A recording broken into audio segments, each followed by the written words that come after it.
Another blitz. Hurts takes it right up the gut. Touchdown Eagles. Here's the deep ball. Got hit as he let it go. Oh, Devontae Smith. What a catch.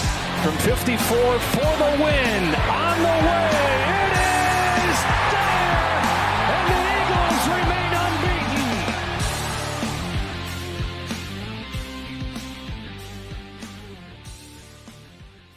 What is up, you guys? Welcome back to another episode of the Flyin podcast. I'm your host, Matthew Mitchell, back with my great co-host, Steven Maslij.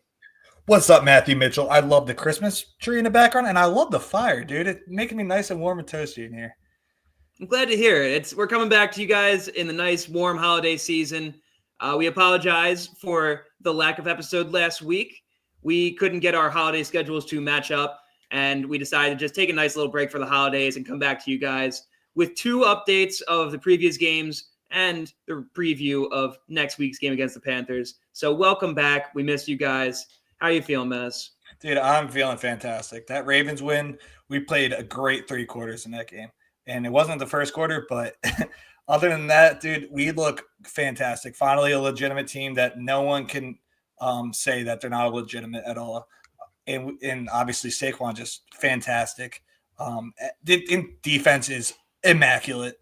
This team is finally getting national media hype that they actually deserved, which we've been talking about for weeks, but we've been watching them every week. But it's Super Bowl or bust. And that's it. And we've been saying all year. I don't think there's anything you could say or do to make me change my mind on that. It's absolutely Super Bowl or bust at this point. The Eagles have been playing phenomenally all year long. Obviously, outside of the first 4 weeks, they started 2-2. They haven't lost a game since. They're now 10-2.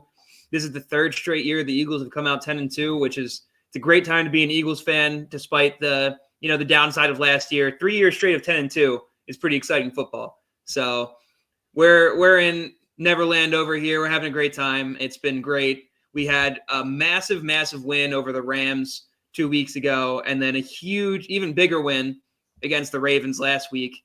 And they were two of the biggest games we played all year, and we stepped up in both of them and had great games. What were your thoughts about the Rams game quickly? It's obviously been a while. There's probably not much to remember about that. Keep it short and sweet. Oh, there's one thing to remember, and it might stay in history books for a while. The franchise record Saquon Barkley setting, 26 carries, 255 yards and 2 touchdowns. That man set a franchise record. It might stay there for a while, breaking LaShawn McCoy's previous record. Basically put him in the spotlight for MVP, which we will get into later. But that Rams defense, we talked the previous week about it, that they're not good. I didn't realize that. I mean, did anyone think Saquon would get 255 yards? No. But, dude, that was obviously their defense. And one of my biggest takeaways from that game was how good Cooper DeJean is. He's just been growing on me more and more. Obviously, we love Quinyon already. We talked about him so much, but our defense with Cooper's so good at football, dude. He's amazing. Even with all the motions that Sean McVay was throwing at everybody in that game, we had a dominant win, and it was great to see. I mean, that was awesome. Yeah, absolutely. I mean, a 37-20 win over the Rams was huge. That included a garbage time touchdown. We absolutely demolished them in that game. That was the Eagles' most complete game of the year on both sides of the ball. Obviously, like you said, not much to say about the fact that Saquon just absolutely torched them. 2 70-plus yard touchdowns. I mean, you can't get better than that. And he was just absolutely getting his way on every single time he touched the ball. The dude's a stud. He started the game. Before the game, his MVP odds were at plus 3,000. After the game, they were at plus 650. And after the Ravens game, they went down even further to plus 260, where he's only behind Josh Allen. He's really getting some national notoriety, and he's absolutely making his case for an MVP this year. Before we jump into anything else, there's been a lot of talk about that MVP for Saquon around Philadelphia these past 2 weeks. Obviously, that win against the Ravens really propelled him over Derrick Henry and Lamar Jackson and their hopes of getting that MVP. Sorry, my dog got a chew toy. It's okay. I was wondering if that was my mic. But what do you think about his chances to get MVP? What do you think about the chance that breaking that rushing record could come down to the last week of the season where it might not matter? what kind of things do you think might play out in this MVP race? Well, Josh Allen just been incredible all year, and we can talk about all we want about the stats and everything of Josh Allen's. His stats don't pop off the charts, obviously. This has been shown in the last decade that this has been a quarterback award. It's basically the McCaffrey last year and stuff. However, I feel as if Saquon were to break the rush record, which is kind of tying into the other point I'm going to make, but if he were to break the rush record, he gets the MVP because it's something that hasn't been done in history.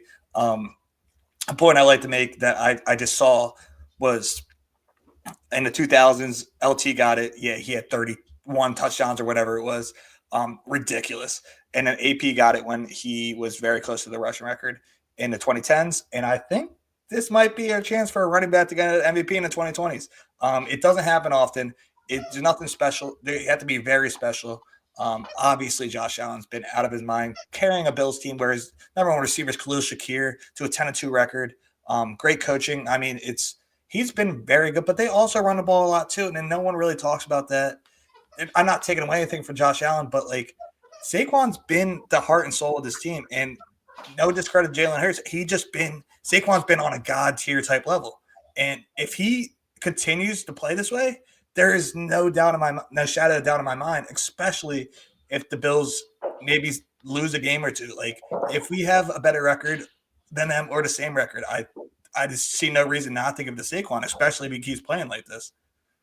Yeah, I'd have to agree. I mean, I'm obviously quite biased as an Eagles fan. I can't deny this at all, but I do want to point out two things that I feel like should make an argument for Saquon's case.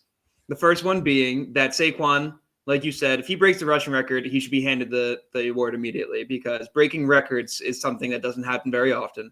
And especially breaking a rushing record that stood for 40 plus years.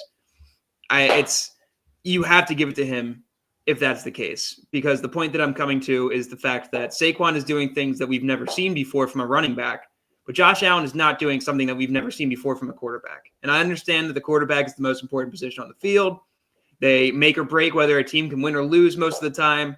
But I just think that with Saquon breaking records, you can't just overlook that.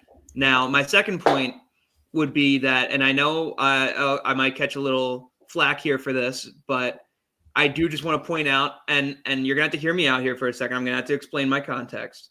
But we've talked about this earlier in the week, and it's the fact that Josh Allen's stats compared to Jalen Hurts' stats are not all that different. They're very, very similar down the board. Now, that is not me saying that Jalen is a better quarterback than Josh Allen. I understand how great Josh Allen has been with a lack of supporting cast. What he's been doing to will his team to wins is nothing short of incredible.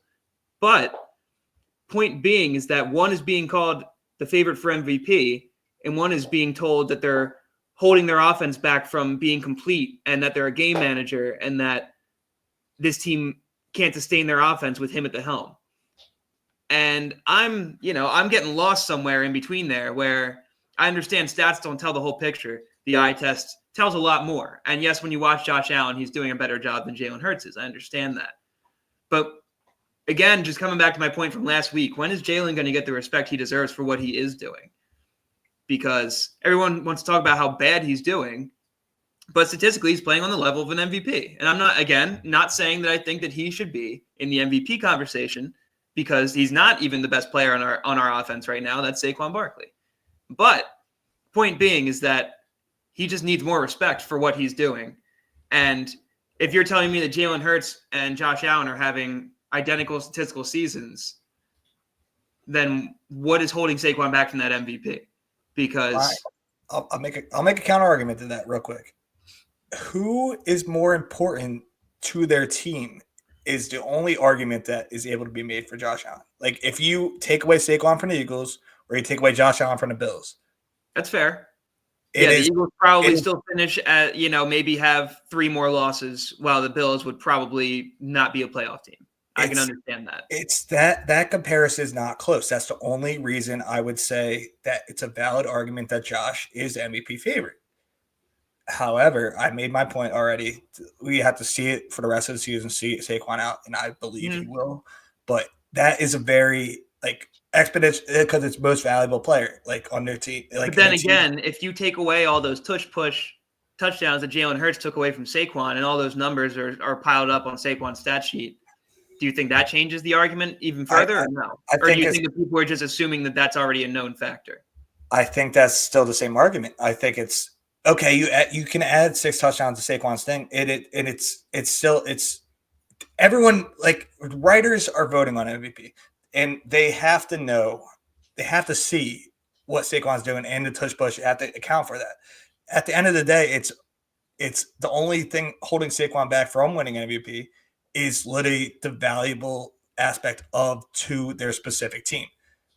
And that is the only argument for Josh Allen. You're not going to be able to put stats. You're not going to be able to throw stats at me and say that Josh Allen's a better statistical season than Saquon. You're not going to be able to say anything like that. It's just if you take Josh Allen off the Bills, even if you insert Saquon on the Bills, I'm not saying one for one, you can't do that. They're 2 different positions. But if you take away Josh Allen for the Bills, take away Saquon for the Eagles, it is significantly more impactful for the Bills. That's fair. And, with that being said, obviously, we're just going to have to wait and see how the season unfolds. Yes. Could come down to, like we talked about, whether they're going to play Saquon in that final game. If say Saquon has 4 games from now and he's, 50 yards away from the rushing record, and we go into that week 18 game not affecting the seeding, and we're already set for the playoffs, then it comes down to a decision of Nick Sirianni and Saquon, whether they want to, look forward to the Super Bowl and make sure that everybody's healthy and ready to go and get them that rest, or if you want to get him that record. And that's going to be an interesting thing that might, change not only the tides of the race, but, the tides of the season for the Eagles. It could change a lot. So obviously, if they're in a position to still be fighting for that seeding going into the last game, then we will see Saquon play that game. But that'll be a good segue for us to talk about the seeding situation going forward. But a lot of things can happen with these last few weeks. No, it's definitely there's arguments to both sides, and I don't know if we could talk about it. We could do scenarios of what's going to happen and this and that, but it ultimately, I will say the same thing every single time. It's Saquon's decision, and I don't think he would want to play, honestly. I think he's going for the Super Bowl. I think he's fully invested in his team. He kind of already hinted toward it when he said his against the Giants, when he literally said, "Let the young guys eat," when he was going to set his own individual record. Obviously surpassed that in the Rams game. However, I don't think he would want to play. I don't think he would want to risk it. And I heard on WIP, it would be the most devastating thing maybe to happen. And we had some horrible things happen to Philadelphia. But if he got hurt in that game just to play to beat a record, it would be Yeah, it's very true. I think I do think it'll come down to how close he might be to that record. Say he's 30 yards away going into that last game, I think he probably tries to get that record. But if he goes in that game needing 90, 95 yards, then I don't think you see him. Say it's 75. 75, I don't think you see him. I think it's got to be under 50 for him to want to say, might as well just let me go try to get that record. Because, realistically, he can do that in 6-7 carries. I agree. But I think that it has to be lower than 50 for him to be I want to go get that record. Yeah. Because we have seen him be the selfless guy that just wants what's best for the team. And he's probably going to take that route 99% of the time. Yeah, and if it's 150, there's no shot he plays, even though he still could technically get it. But hey, I do want to throw this out there that I'm pretty sure, I forget the exact number, but he has to basically average 150 yards per game for the next 4 games to beat the record before we even get to week 18, which is hefty. It's hard to expect him to get 150 yards every game. But we are going against the worst rush defense in the league this week in the Panthers, who average allowing 168 yards per game. So it's not undoable. it's not unreasonable to think that he could maybe even get over 200 yards again this week, but I'm not going to go that far. But I do just want to point that out, say that it's a thing. I'm excited to see how this plays out because I would love to see not only Saquon get that record and award, but for it to always be tied to the Eagles and for the offensive line to get their flowers for what they're doing this year. It would be an incredible thing to watch and see. Not to mention I may or may not have a futures bet in on it. But aside from that point, I do want to see them, like, I'll put this here. I don't want to see them get it over winning a Super Bowl by any means. If it comes down to, that last week, I'd prefer to see, and he wants to rest, I'd prefer to see him rest. But like you said, I would leave it up to him. If he wants that record, I know every fan in the world wants to see it. So, I mean, realistically, from a fan's perspective, we'd love to see it. But from a team perspective, he probably shouldn't be out there for the last week. Yeah. No, 100% agree. Should we get into this Ravens game real quick or just want to hop into Carolina? Well, before we hop into Carolina, I did want to mention the seeding going forward with the between the Lions and the Eagles and getting that 1 seed going into the playoffs. Now, right before we started this podcast, we had to sit down and read together what the rules were in terms of a tiebreaker. And there's quite a few factors that go down a list in terms of how the tiebreaker works. First being in division. Second being common games. Third being games played within the conference. Fourth being strength of victory. Fifth being strength of schedule. So, unfortunately for the Eagles, moving down that list, they would lose in all those categories. Because when you look at within the conference, if the season were to end today, they haven't lost they've lost 1 game in conference. We've lost 2, correct? Mm-hmm. Division-wise, we've played the same divisions that they have, and they've got a longer win streak than we do. They beat us there. Percentage of the games played in conference, again, strength of victory, they have absolutely blown out teams this year. And the Eagles, I can't say have done exactly the same. They haven't exactly been in close games very often, but it hasn't been blowouts. And then strength of schedule, the Eagles had pretty low on the totem pole strength of schedule this year, and I'm pretty sure the Lions rank in the top. So with all those being said, the Eagles need the Lions to lose 2 games going forward. And it's possible, but what are your thoughts on that? I mean, at this point, we can only control what we can control. Obviously, we're recording this on a Friday after the Lions beat the Packers, and at this point, I was cheering for the Packers harder than I've cheered for any other team this year, other than the Eagles, to try to beat the Lions. It was a fantastic game, by the way. Dan Campbell's a psychopath, but it was obviously the Lions squeaked out another win. But I mean, that's a team that. I'm ready, dude. I mean, it's the only thing about the 1 seed is having that bye. The new format of having that bye is so crucial, and it's kind of crazy. I mean, if we lock up the 2 seed, it just even gives you more of a reason. Like we go back, even want to bring in the Saquon. It gives you more reason to rest guys in that last week because that can basically be our bye. And if we don't have a chance to get in the 1 seed, like a team like the Lions does get a bye, and that's huge. Yeah. From a counter argument standpoint, though, there's a part of me that almost doesn't want them to get it, simply because I've talked about on the podcast before that I feel like the Eagles tend to come slow out of bye weeks. And there's a part of me that does feel, especially when you got 2 teams like the Lions and the Eagles, who are basically just winning out the rest of their schedules from what it looks like. I mean, there's still a few more games. We don't know what's going to happen yet, but I'm not even talking about who they're playing right now. I'm talking about the way these teams have been playing. It looks like they have high potential to win out the rest of their schedules and both be on these incredible long win streaks. And I feel like when you take a week off like that, you not only go into the next week, whether you like to admit it or not, feeling a little high and mighty, but it also kind of slows down that momentum that you have rolling at the moment. And I understand from a logic standpoint that resting your players and having an extra week to prepare makes a big difference.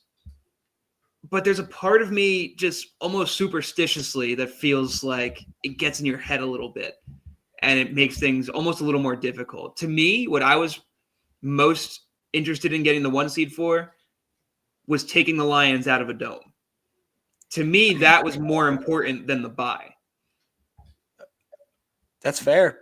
But That's just me. The last 3 times we gone to the Super Bowl, we had to buy. It's not a coincidence. I agree. I can understand that. And I understand you're playing one less game than everybody else. I mean, that's huge in the playoffs. I mean, do you want to play the Packers? If Washington finished a better record and we play the Packers, yeah, I'll take them here. But do you really want to play the Packers, or you want to sit at home? Like, I get it. I'm not saying it's a bad thing to get the 1 seed. I guess this is a superstitious part of me that's saying I wouldn't be upset if we don't get it. Okay. I suppose I'd be on both. I pretty much got a foot on both sides where I'd be happy to get it and I'd be just as happy not to get it. Like I said, mostly just because of how I felt the way we come out of bye weeks tends to be a little slower. Even that year that we won the Super Bowl, that was our scariest game of the playoffs, that divisional round game. So yeah, the Falcons. But it just concerns me a little bit in that regard. But like we've talked about here, it's pretty unlikely that they're going to steal that 1 seed from the Lions because the Lions are really on a roll. They still have a couple hard games left to finish out the season, but I'd say it's little to no chance that they lose 2 games, which is what we would need. I mean, the Bills and Vikings are pretty good. I mean, it's very possible. I'm not gonna put it out of the realm of possibility, especially because the Lions, although they still have that momentum and they're winning close games, that momentum seems to have slowed down a little bit for them, where these past few weeks, the games have been getting closer and closer on them. And their injuries on defense are piling up, dude. Their injuries on defense are piling up big time. Like, it's – hey, we'll see. We got to play week by week. That's all. I would really hate to see that be their downfall. It's really a shame to watch injuries, derail what's looking like an incredible season. So I'd really hate to see that be the reason that I suppose you could never pinpoint that to be the reason, but if they were to go out early, I think it would be a fair consolation to say that that's probably why. And I would hate to see that because, again, this is the fan in me talking, jumping straight ahead to what we all expect this NFC Championship game to be between the Eagles and the Lions. Obviously, a lot of things can change in between now and then. But if that were to come down to it, I think every fan in the NFL would like to see that game. And it would be exciting. It would be thrilling. I would love to watch it as a football fan. But I would hate to see them get knocked out because their injuries just piled up too heavy on them. I wouldn't complain with an easy path to the Super Bowl here, but so you weren't happy when we beat the Niners without Brock Purdy and their backup quarterback. I didn't say I wasn't happy about it because, of course, like I said, the easier route to the Super Bowl is nice. It is, but it does take away from the credibility that you should earn from a win like that. Like, even still to this day, that game is talked about consistently. Where if you bring up an argument that Jalen Hurts took them to a Super Bowl, somebody else has to say, they beat a 4th-string quarterback. Whoop-de-doo. Yeah, that's fair. However, there's still 5 games left. We all know what happened last year. Exactly. I don't think that's going to happen this year. However, I feel like I can confidently say that's not going to happen this year, but there is football left. There is a lot of football, and a lot of things can happen in football. Injuries can happen. Certain teams could win, other teams could lose. There is still plenty of football to be had. Like I said, I keep trying to reiterate that this is the fan in me kind of trying to ignore all those things and just look ahead. But from a realistic standpoint, there's a lot of football to be played. The 1 seed could go any which way. The MVP could go any which way. And the Eagles have to look week to week to be able to make sure they're in position to win that Super Bowl down the line. Yeah. Well, do you want to hit it in the Ravens game real quick? Just bang it out. Yeah, we can hit a few points on that. What are your initial thoughts? Our defense was fantastic. Justin Tucker needs to be just put on the bench and get another kicker. He was terrible in that game, and it was kind of brutal for them. Saquon was amazing. I thought that Jalen played way better than his stats showed. And I know that's hard to say, like, that's easy to say, like, oh, whatever. But he only passed the ball 19 times. I felt like that every pass he threw had an impact on that game. That drive with AJ down the field, of him just running straight slants, the touchdown, obviously, to Goddard. I felt like his impact was so much more, like the RPOs he was running put that Ravens team in such disarray that was able to make lanes for Saquon. And I was just like so happy to, like, I thought Jalen, like, yeah, 11 for 19, 118 yards and a touchdown. You're like, oh, he obviously didn't do anything in that game, but his impact was way bigger than just like, I don't know. I can't describe it, but our defense is amazing. It was 9-0 to start off the game. Kind of brutal.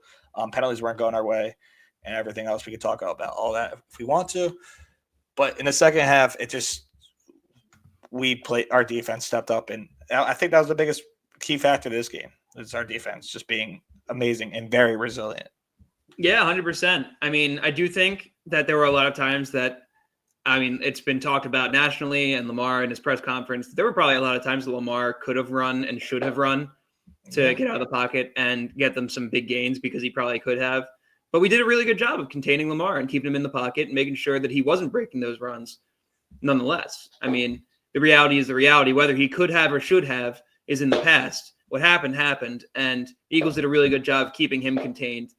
Derrick Henry never really got off to a big start. He had a couple, I think he had maybe one or two like decent chunk runs, and the rest were really just ticky-tacky little 2-3 yard pickups. So they did a really good job containing Derrick Henry. The young guys stepped up, especially on the D-line with the absence of Brandon Graham. I feel like you saw a lot out of Jalix Hunt. I think that you saw a lot out of sorry? I said Nolan Smith getting a sack. Yep, Nolan Smith has been really coming into his own shoes lately. The linebackers, again, played great. Cooper DeJean had some great plays. Obviously, that decleating of Derrick Henry has gone pretty viral over the past week, and that was pretty fun to watch, especially, from the league's first white corner in however many years to go up against the hardest running back in the league and decleat him like that. It's a fun story to talk about. Cooper DeJean's been incredible this year. And again, as per usual, Quinyon Mobe letting up no touchdowns, very few receptions, doing his job over there, making sure nobody's, just keeping it locked down on that side of the field. And the defense really did step up. I mean, I do want to point out that I think that our special teams might have been our most important aspect of the game this game, with the fact that Braden Mann just kept pinning them down in their zone once or twice within the 5-yard line, and a few more times within the 10 and 20. It was 5 within the 20. Isn't that crazy? Yeah. It's a really good job by the punter and the special teams team to get down there and make sure that ball doesn't go in the end zone. I mean, that really set them up great, because in a lot of those drives, the Ravens were producing big, long drives, but then would stop by the 40-yard line. And with the way Justin Tucker was playing, they weren't really in a position to score any of those times. So despite how much time of possession they had, how many first downs they were picking up, how many yards they were picking up, they were never getting into scoring position. And that's all that really matters. You can look at the stats all day as much as you want, but scoring is what matters at the end of the day, and they just kept them out of the end zone. So the defense played absolutely great. And like you said, with Jalen Hurts, I think he only threw the ball one time in the second half, if I'm not mistaken, which is insane to think about. But in that first half, they started out a little bit slow, which they always do. And there's a point that I want to get into that Nick Sirianni talked about on WIP this week. But in that second or third drive, whenever they ended up running that touchdown down and getting it with Dallas Goedert, he was moving them down the field and he was commanding that offense, and he was making all the right plays. And I also was very impressed with what Jalen Hurts did in the first half. Outside of that first quarter, I guess really the second quarter is where he shined the most, but it was the two most important. He ran down 2 scoring drives and looked like he was commanding incredibly. I mean, I think he went 9 for 10 in that span and just drove them straight down the field and willed them to a touchdown with his arm, which a lot of people are trying to make arguments that he can't do, which of course he can do. They don't need to take it when they have Saquon Barkley in the backfield all the time. And the Ravens have a really good run defense, which despite the fact that Saquon still ended up with 100+ yards, slowed him down more than he usually would be, meaning that Jalen had to step it up in the passing game, and he did exactly that.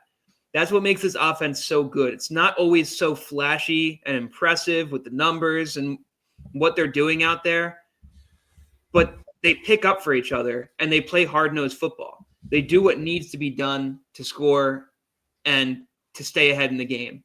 Even when we went down 9-0, the Eagles, they do this every single game. They come out of the gates looking sloppy and slow. And then you go into halftime and somehow they're winning like 12-9 or like 10-7. And it's like, darn, they looked really bad this half, but somehow they're still winning. I don't know how, but they're doing it. And it's what they do every game. And then when they come out in the second half after they get to look at things and make adjustments, then they come out and just fire at you and you can't stop it. So I've been really impressed with what I've been seeing from this team. And this Ravens game was incredibly impressive to me. Yeah, I mean, it was just we showed that we were a better team in that game. Obviously, the Ravens didn't have any turnovers. We didn't have any turnovers. It was like the Ravens. I mean, obviously, it wasn't their best. They played well. I mean, they should have done a little better. But they played well. I mean, we have a good defense and a good offense, and they played well against it. But I think we look better. Yeah, and we just showed that we were a better team, and it makes me happy to see. I mean, we already knew it going into it, but it's like you watch it, and like you see in the national media, oh, now the Eagles are a Super Bowl team. They're the best team ever. Well, thanks, national media. You haven't watched this for the past 7 games, but that's cool. No one cares. So that point that I was talking about on WIP, the Philadelphia radio show, talking about Nick Sirianni. Nick Sirianni was on call on the show, and they asked him a question about why they tend to start off so slow.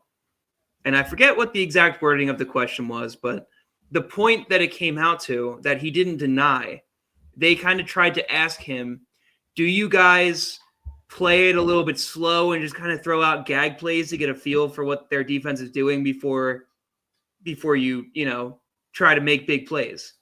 And basically what they were coming out to was, do you or do you not even try to score the first quarter?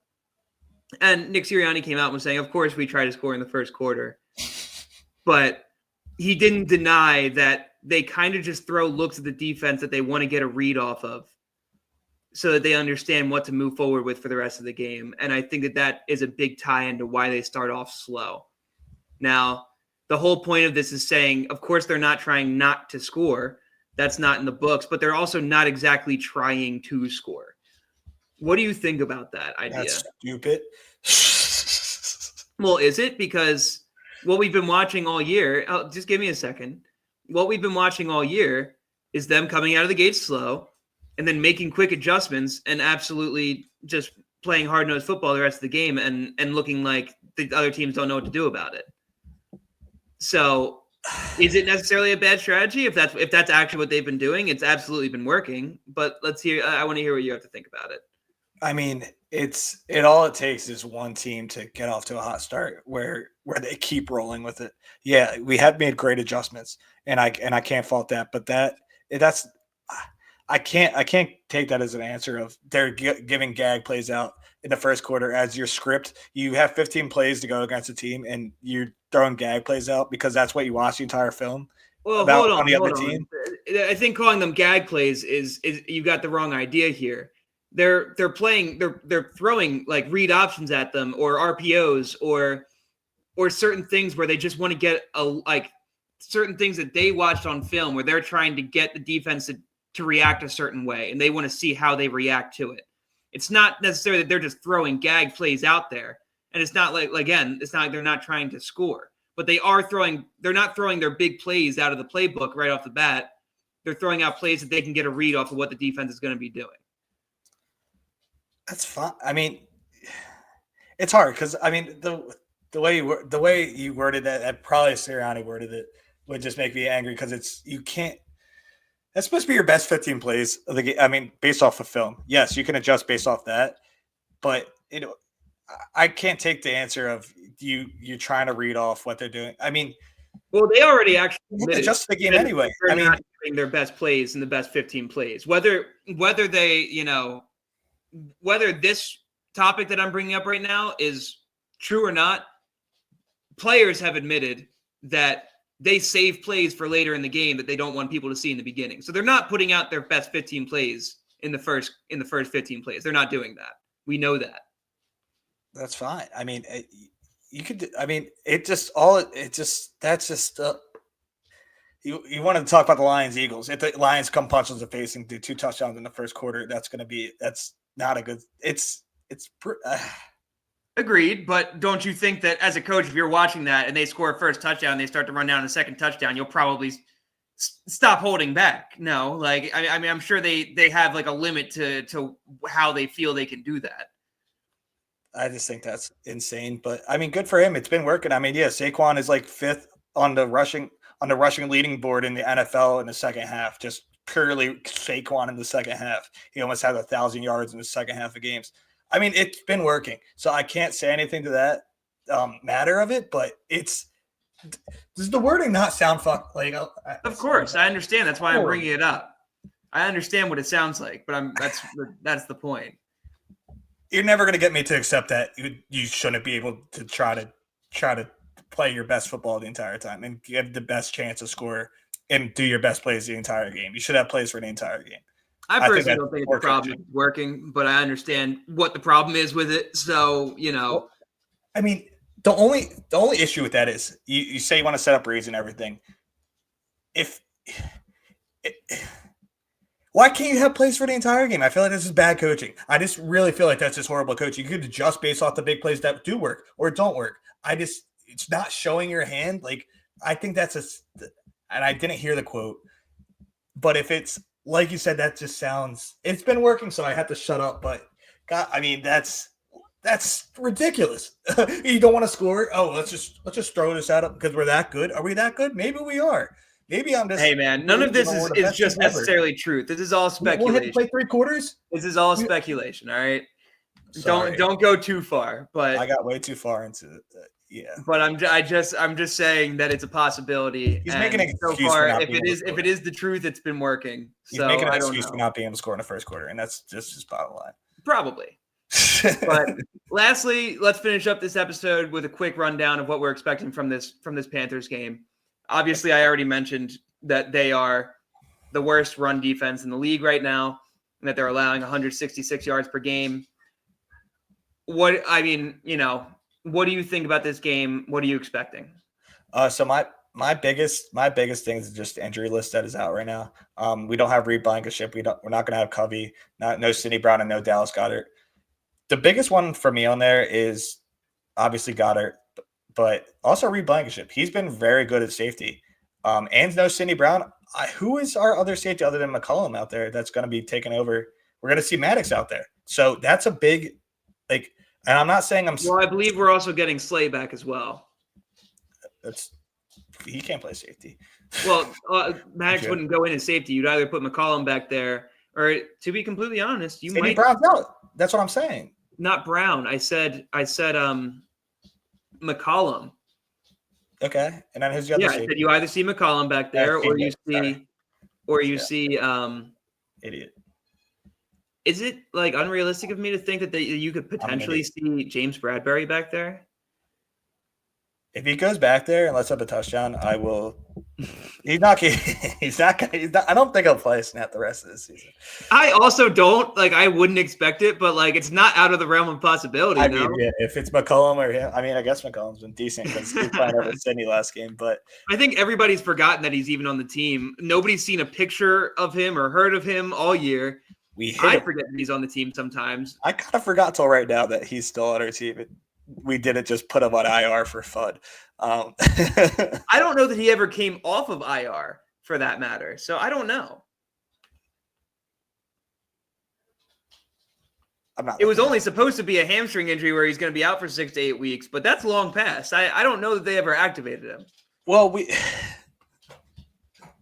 I kind of thought it was like a courteous thing we were kind of doing to him. It's kind of courteous way of benching. Yeah, it was so nobody else could take him, but we couldn't cut him because you paid him too much money. So you had to hold on to him somehow. So you made up a fake injury and put him on IR. Right. Well, we guess we do on a positive side of the injury report. Smitty will be playing in this game. A lot of people just want to talk about the last 2 weeks of the Panthers, doing a 3-point game with the Chiefs and then losing to the Bucs by 3. However, in overtime, if they don't turn the ball over, they were setting themselves up for a field goal to win the game. How do you take any of that into account over the last 2 weeks of the Chiefs are obviously a good team, I believe, even though they have a lot of close games this year. And then a team that smoked us, they basically almost beat. So what do you think? What do you think about that? Them playing better. I mean, I think the Panthers right now are playing on a level that they were like, they're not the same Panthers that started out the season by any means. I mean, that team that started out the season was in disarray. They had no leadership. They had no structure. I think that that's changed now. And I think especially when you look at Bryce Young, he's starting to look like he's worthy of being a number 1 overall pick. I understand that the numbers aren't necessarily jumping out every time, but I've watched his throws, and he's making some great, great throws, like pinpoint accurate throws over the shoulder. Like, he's a good quarterback. I really do think so. But I do think that this is still a game that you absolutely should win. I mean, no matter what way you look at it. With the way that our offensive and defensive line have been playing and handling teams, this is not a team that you should struggle against in that matter. And if we win the line of scrimmage battle, then there shouldn't be any question for what we can handle as a team in going into this game. So I do think that if you handle the line of scrimmage, this should be still an easy win. But they've been playing really good football lately, and this is the definition of a trap game right now, because it's a bad team playing their absolute best football, and us looking towards the 1 seed and already looking towards playoffs because our schedule is getting light near the end of the year. And you can't be already. You have to be peeking toward the Steelers next week. That's like almost your hardest opponent. Like, exactly. You have to assume that even if they're saying that they're not thinking about it, of course they are. They're thinking that everyone thinks that we should beat the Panthers. It's a human instinct. You can't help it. Favorites. Yeah. And I don't think that we're going to cover that spread necessarily. So just because of how much of a trap this feels like. So I do think it's a game that they have to take very seriously, and they have to continue to play their brand of physical football. Because if they play their brand of physical football, I don't see the Panthers keeping up. But if they are looking past this and they come out a little bit soft, the Panthers can hit you in the mouth a little bit. So I wouldn't be shocked to see this come out a little bit closer than people expect it to be. But I absolutely, I don't think there's anyone in the world that thinks that the Eagles shouldn't win this game. So, I mean, that's my thoughts on that. Yeah. I think the Panthers have been playing better, and I agree with everything you're saying. Then again, we've just watched the Eagles shut down the Ravens offense, who have been prolific all year. So as much as it's a trap game and everything, I really think, I'll give my final score prediction if you want to do it now. Yeah, let's do it. Just because I said I didn't think they were going to cover the spread, I'm going to go 34-21, which just barely, I think it's 13.5, right? Or is it just 13? It's been moving wherever you want to get it. It's open at 12.5, going up to 13.5. Okay. 14, well, whether they cover the spread or not, I'm going to say 34-21 about. I think that's about where they're going to land, maybe 31-21. But either way, I do think that if our offense plays the way that it should, you shouldn't see much of a problem, because I doubt that their defense is going to be able to handle our offensive line and our run game. And on the other side of the ball, I have a hard time seeing them not pressure Bryce Young all day. And I think Bryce is going to make some good throws, and he might even put them on top early, but I don't see it being sustainable. I have a hard time imagining losing this game. I just don't know where to get the points from, Matt.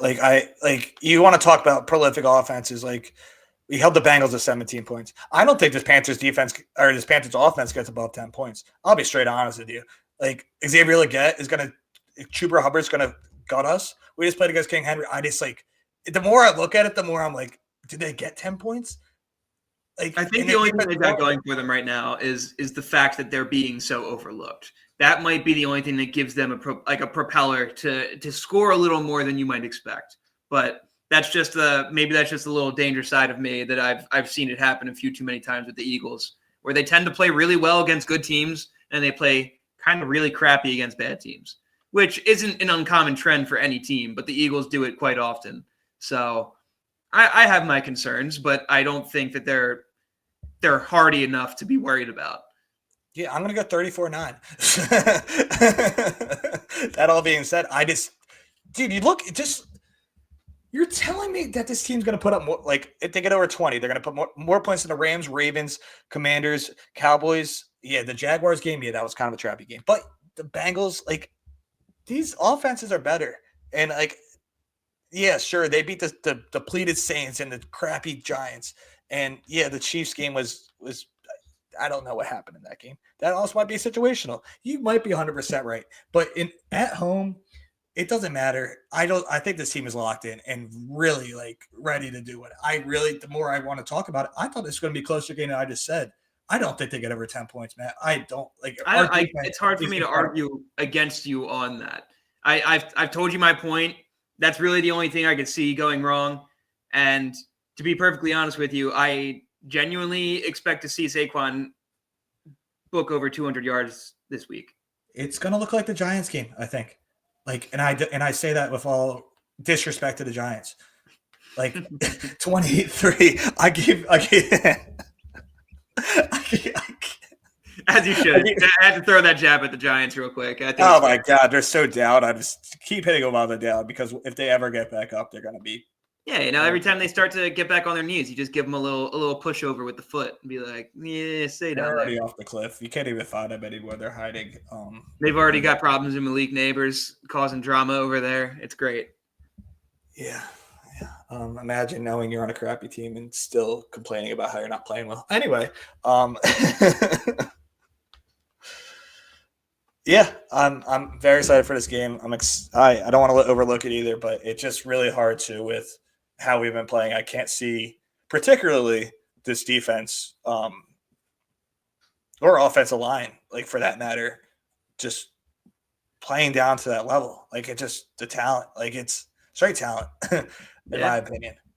And that's I'm actually going to be at this game, so I'll get a nice good view of how it goes and what it's going to look like. Hopefully, we come out with a big win, have a fun one down there at the stadium because, boy, would I be devastated if I spent all that money to watch them lose to the Panthers. So, and then you guys know who to blame if the Eagles lose to the Panthers. You have his Instagram and everything else all listed below. So make sure if they lose to light up Matt's DMs because I will be lighting up his phone. He will not be able to go to the Eagles game again. I'll probably if that happens, I think that may be the last Eagles game of my entire lifetime. So. But we're going to crush them, so it's going to be okay. And Matt's going to have a great time. I still want to go to more Eagles games, so I sure hope so.